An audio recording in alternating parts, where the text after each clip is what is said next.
جس قوم کی بچیاں ناچ گانے کو اپنا شعار اور شوق بنا لیں، ان کی نسل سے اب خالد بن ولید نہیں پیدا ہو سکتے، ناچنے والے ہی پیدا ہوں گے۔ محمد بن قاسم نہیں پیدا ہو سکتے، طارق بن زیاد نہیں پیدا ہو سکتے۔ مجھے صلاح الدین یاد آیا اور میں بہت رویا۔ وہ بھی کسی ماں کا جنا ہی ہوا تھا۔ اس کے زمانے میں کرک، ایک ہمارے پاکستان میں کرک ہے، ایک اردن میں کرک ہے، اونچی پہاڑی پر وہ شہر ہے اور بڑا دشوار قلعہ ہے۔ اس پر ایک حکمران تھا عیسائی، اس کا نام تھا ریجنالڈ۔ تو کرک کے قریب سے قافلے گزرتے تھے حج کے، تو اس نے ایک دفعہ حاجیوں کے قافلے پہ حملہ کیا اور کہنے لگا بلاؤ اپنے محمد کو تمہاری مدد کرے، اور سارے حاجیوں کو تعطیق کر دیا۔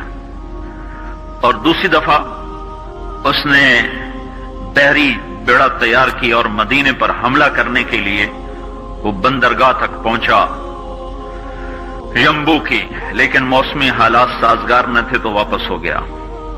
تو حطین کی لڑائی ہوئی ہے فلسطین میں، جس میں سارا یورپ اپنی طاقت کے ساتھ میدان میں اترا تھا، اور ادھر تنہا صلاح الدین ایوبی رحمت اللہ علیہ اکیلا اس لشکر سے ٹکرایا تھا، اور انہیں اس میں ساری رومن امپائر کو شکست ہوئی تھی۔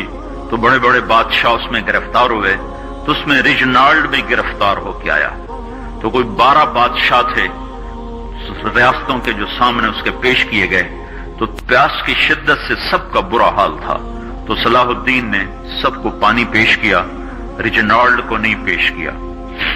تو یروشلم کا جو بادشاہ تھا ہمفرے، اس نے اپنا پانی بچا کے اس کو دیا۔ تو صلاح الدین نے کہا یہ پانی تو دے رہا ہے، میں نہیں دے رہا ہوں۔ اسلام میں یہ ہے جب کسی کو پانی پلا دو تو اس پہ تم ہاتھ نہیں اٹھا سکتے، یہ امن کی نشانی ہے۔ تو صلاح الدین نے فوراً اسے کہا یہ پانی تو نے دیا، میں نے نہیں دیا۔ تو پھر انہوں نے ریجنالڈ کو اسلام کی دعوت دی کہ تو مسلمان ہو جا، میں تجھے دعوت دیتا ہوں۔ اس نے انکار کر دیا، کہا میں نہیں ہوتا۔ تو انہوں نے کہا میں نے تیرے قتل کی 2 دفعہ قسم کھائی تھی۔ ایک جب تو مدینے پہ حملہ آور ہوا تھا تو میں نے قسم کھائی تھی میں تجھے اپنے ہاتھوں سے قتل کروں گا، اور دوسری دفعہ جب تم نے حاجیوں پہ حملہ کر کے کہا تھا بلاؤ محمد کو، تو میں نے قسم کھائی تھی کہ مجھے اللہ نے موقع دیا تو میں اپنے ہاتھ سے تیری گردن اڑاؤں گا۔ آج محمد کا ادنا غلام تیری اس بات پر یہ فریضہ ادا کرنے کے لیے آ رہا ہے، اور اپنی تلوار سے اس کی گردن اڑائی، وہ پیچھے لٹک گئی، پوری نہیں اڑی، پیچھے لٹک گئی، خوفناک منظر بن گیا۔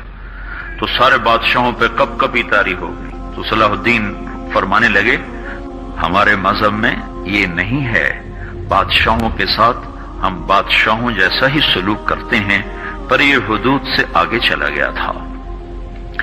اب مجھے یہ قصہ بھولا ہوا تھا، مجھے انہی حادثوں میں، انہی ہنگاموں میں وہ یاد آیا، تو بعد تنہائیوں میں بیٹھ کے بے بسی کے آنسو بہ جاتے ہیں، اور اس کے سوا کوئی چارہ نہیں ہے۔ ہماری ساری نسل موسیقی میں ڈوب چکی ہے، جو بدن سرتال پہ تھرکتے ہوں، جو بدن موسیقی کے اوپر ہلتے ہوں، رقص میں آتے ہوں، ان پہ کانٹے ہی اگیں گے، ان پہ صلاح الدین کا پھول نہیں اگ سکتا، ان میں محمد بن قاسم کے پھول نہیں اگ سکتے۔ بانجھ ہو گئی ہے ہماری نسل، اور یہ یورپ کا سحر ہے جو چل گیا ہے، ہماری بے بسی ہے، ہماری بے بسی ہے۔ میں تو بس منت ہی کروں گا اپنے آپ کو پہچانو، اپنی ہستی حیثیت کو پہچانو، اپنی نسبت بدلو۔ تمہاری نسبت یورپ کے ساتھ ہو کے اگر موت آئی بے قیمت ہو جائیں گے، اگر مدینے والے کی نسبت مل گئی تو حضرت فاطمہ کے دائیں بائیں تمہیں بھی کھڑا کر دیا جائے گا، حضرت خدیجہ کے دائیں بائیں تمہیں بھی کھڑا کر دیا جائے گا۔ یہ چند دن ہیں، صبر کر لو، گھٹ گھٹ کے مر جانا ہی بیٹیوں کی روایت ہے۔ مشرق کی بیٹی، اس نے گھٹ گھٹ کے مرنا ہی سیکھا ہے۔ ہاں، یہ آزادی، یہ آوارگی، یہ